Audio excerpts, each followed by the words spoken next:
রাইয়ের জায়গায় নীলাঞ্জনা থাকাটাই এবার কাল হয়ে দাঁড়ালো অনির্বাণের জন্য। হ্যাঁ বন্ধুরা, ভিডিওতে লাইক দিয়ে দেখতে থাকুন। অনির্বাণ অফিস থেকে ফেরার পর যখন অন্ধকার ঘর দেখতে পাই, ঠিক সেই মুহূর্তে অন্ধকার ঘরে রাইকে আর ঘুম থেকে ওঠানোর বিরক্ত না করার ফলে অনির্বাণ বলতে থাকে যে রাই যখন ঘুমিয়েছে আমিও বরঞ্চ অফিস থেকে ফিরেছি, টায়ার্ড হয়ে গেছে, আমি বরঞ্চ রাইয়ের সাথে একটু ঘুমিয়ে পড়ি, না হয় সন্ধ্যের দিকে উঠবো। অন্যদিকে অনির্বাণ কোনো রকম কোনো যাচাই বাছাই না করেই যখন নীলাঞ্জনাকে রাই ভেবে জড়িয়ে ধরে ঘুমিয়ে থাকে, ঠিক সেই মুহূর্তেই নীলাঞ্জনাকে ঘুমন্ত অবস্থায় রেখে হাঁটতে বেরিয়ে পড়া রাই যখন হাঁটাহাঁটি শেষে বাড়িতে আসে, ঠিক সেই মুহূর্তেই রাই বলতে থাকে যে এতক্ষণে নিশ্চয়ই নীলু ঘুম থেকে উঠে গিয়েছে, অনির্বাণ অফিস থেকে ফেরার সময় হয়ে গিয়েছে, আমি বরঞ্চ যাই গিয়ে অনির্বাণের জন্য একটু চা বানিয়ে নিই। অন্যদিকে অনির্বাণের জন্য চা বানানো মাত্রই যখন রাই বলতে থাকে যে এবার সন্ধে ঘনিয়ে আসছে, আমি বরঞ্চ নীলুকে একটু ঘুম থেকে তুলে নিই। অন্যদিকে রাই নিজের রুমে আসা মাত্রই যখন নীলাঞ্জনা এবং অনির্বাণকে এক বেডে অনেকটা কাছাকাছি ঘনিষ্ঠ অবস্থায় একে অপরের সাথে জড়িয়ে ধরে শোয়া অবস্থায় দেখতে পাই, ঠিক সেই মুহূর্তেই রাই চিৎকার করে উঠে এবং বলতে থাকে যে অনির্বাণ।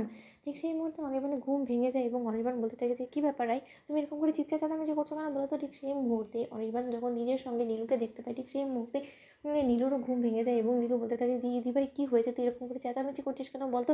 অন্যদিকে অনির্বাণ বলতে থাকে যে রাই তুমি যা কিছু দেখেছো তুমি আমার কথা বিশ্বাস করো, আমার কোনো রকম এরকম বদ উদ্দেশ্য কোনো মতে ছিল না, আমি তো বুঝতেও পারিনি যে আমার পাশে যে শুয়েছে সে রাই নয়, সে নীলু। ঠিক সেই মুহূর্তেই নীলু বলতে থাকে চিৎকার চেঁচামেচি করে অঝরে কাঁদতে থাকে এবং বলতে থাকে যে অনির্বাণ দাদা ভাই তুমি কেন কেন আমার এত বড় সর্বনাশ করলে বলো তো, আমি তোমার কী ক্ষতি করেছিলাম, আমি তো কোনোদিনও তোমার খারাপ চাইনি, তাহলে তুমি আমার উপরে এরকম করে কেন প্রতিশোধ নিলে বলো তো। তুমি আমার উপর প্রতিশোধ নেওয়ার জন্য তো তুমি আমার শ্রদ্ধাহানি করার চেষ্টা করছো তাই না, নয়তো তুমি তোমার স্ত্রী এবং তোমার শালিকার মধ্যে তুমি পার্থক্য খুঁজে পাও না অনির্বাণ দাদা ভাই, সেই জিনিসটা তুমি আমাকে বিশ্বাস করতে বলছো, যেখানে কিনা তুমি 2 বছর যাবত রাই দিদিভাইয়ের সাথে সংসার করছো। অনির্বাণ দাদা ভাই তুমি আমার সর্বনাশ কেন করলে বলো তো, এরপর আমি এই মুখ কী করে আমার পরিবারের লোকেদেরকে দেখাবো বলতো।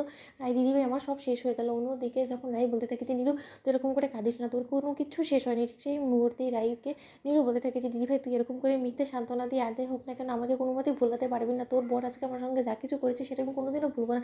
অনির্বাণ দাদাভাই তুমি আমার জীবনে যে ক্ষতিটা করেছো তার ক্ষতিপূরণ তোমাকে অবশ্যই দিতে হবে, আমি তোমাকে কোনোদিনও ক্ষমা করবো না। অন্যদিকে অনির্বাণ বলতে থাকে যে রাই তুমি আমার কথা বিশ্বাস করো, রাই তুমি একটু শান্ত হও। ঠিক সেই মুহূর্তে রাই অনির্বাণকে দুলে ঠেলে দেয় এবং বলতে থাকে যে অনির্বাণ তোমার মুখ দর্শন আমি করতে চাই, তুমি এক্ষুনি এখান থেকে বেরিয়ে যাও, আমি তোমাকে সহ্য করতে পারছি না। ছি ছি ছি অনির্বাণ, তোমাকে আমি বিশ্বাস করেছিলাম কিন্তু তাই বলে তুমি আমার এই ছোটো বোনের সঙ্গে এরকম ঘনিষ্ঠ হওয়ার চেষ্টা করবে, ওর শ্লীলতাহানি করার চেষ্টা করবে, সেটা আমি কোনোদিনও কল্পনাও করিনি। আসলে নীলু আমারই ভুল হয়ে গেছে, তুই পারলে আমাকে ক্ষমা করে দিস। আমি যদি তোর পাশে শুয়ে থাকতাম তাহলে হয়তো আজকে এরকম একটা এই লম্পট লোকটা এরকম ঘটনা ঘটানোর কোনো মতে চেষ্টা করতো না, আমি যে কেন এরকমটা করতে গেলাম না। অন্যদিকে নীলু বলতে থাকে দিদিভাই তুই এবার আমাকে বলে দেন আমি কী করবো। রাই দিদিভাই আমি বরঞ্চ এক কাজ করে আমি বরঞ্চ মরে যাই, কারণ আমার মরে যাওয়া ছাড়া তার কোনো রকম কোনো উপায় নেই।